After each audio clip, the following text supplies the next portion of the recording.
So let's. I'm happy you've taken us through these things. Tell us a bit about the internally displaced people.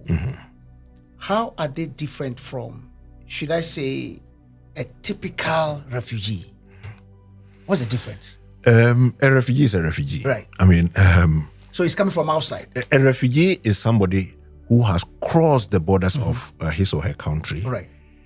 Because of founded fear of persecution because of race, religion, political opinion, nationality, or membership of a social group. Right. And is not able to go back or unwilling to go back because of this fear of persecution, and is unable to avail of the protection of their country of origin. An IDP has not crossed the border, moved from one part of the country to another where they would be safer. So an IDP situation in terms of international protection, I mean, it's not there because, I mean, he or she avails of the protection of their country of origin. That's why it's called internally displaced persons. But like I said earlier on, they have similar protection issues because when they are grouped together, sometimes even IDP camps. You get what I mean? IDP camps. They are subject to all sorts of vices and all sorts of so is it possible, dangers.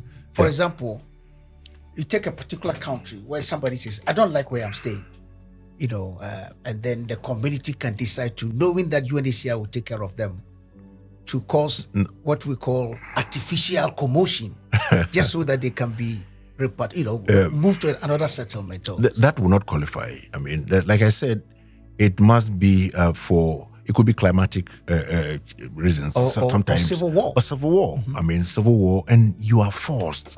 That's why we call them. They are all forcibly displaced persons. Internally displaced persons are forcibly displaced because of circumstances, either climatic or security concerns, and therefore they move from where they are to another place without crossing the border. Once they cross the border, then they may seek asylum as refugees. And it's the prerogative of the country of asylum to grant them that status. UNHCR works with countries to grant refugee status. Yes, exactly. It's the prerogative of the host governments to do that. On your website, the statistics show that 76% of refugees now are hosted by low and middle income countries. That's right. My question is, how does a country get to be selected? You have said that they invite you. In other words, the country must be willing. Are there some things, some indicators you take to make sure, this country is really ready to be? Not at all. How does a country? It's the refugee's choice. When you are across the border and there is civil war, you run to the nearest place of safety. Right. UNHCR or the UN would not have anything to do with that. Right. That is why we have countries like Burundi that has produced refugees, but they have also received refugees from the DRC. Interesting. Yeah. I mean, how is that possible? That's right. I mean, people are fleeing for different reasons. Right. Let's say you are fleeing because of ethnic violence. And you go across the border to join communities that are of your similar ethnicity. Right. You get what I mean? You feel safe there. The inverse may be happening to those in your own country as well. I mean, so in the other country, the country of asylum, who are also being persecuted for whatever reasons. If it's not disturbance of public order, maybe political opinion, for example. You flee from one country to the next because of your political opinion. Somebody fled back to your country because of ethnic clashes. So it's a mix of different reasons. My question is, at what point does the country say that, these people that have come into my country, I am going to host them, and then you say, we'll come and give you the support to host them. Is that how it is? Because in many instances, they are forced to not to come through the regular entry points. Absolutely. For example, across the border, your village is the nearest, to the border. You take the few belongings that you can take, or sometimes without anything, and you just dash across and go. That is why it is not, even the host country is not the one deciding that, please come.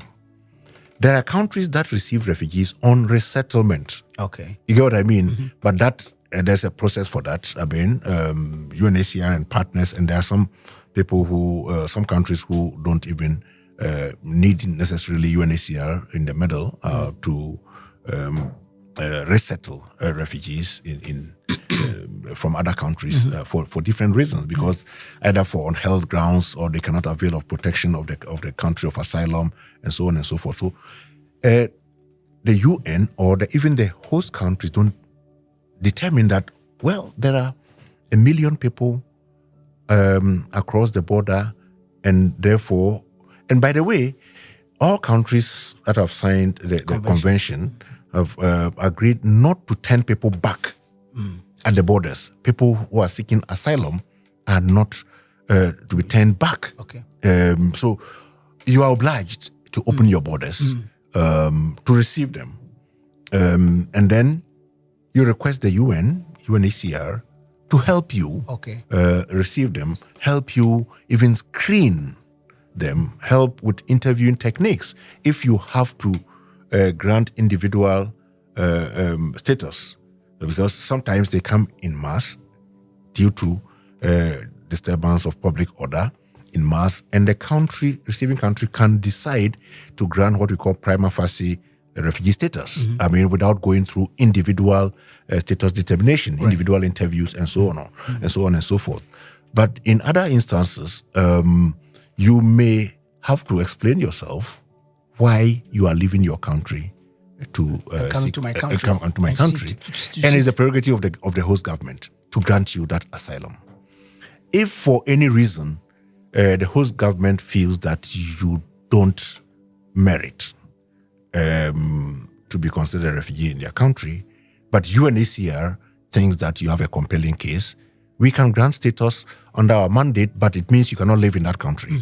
It means we have to arrange for you to be resettled in another country where you can avail of protection and assistance there, not the first country of asylum.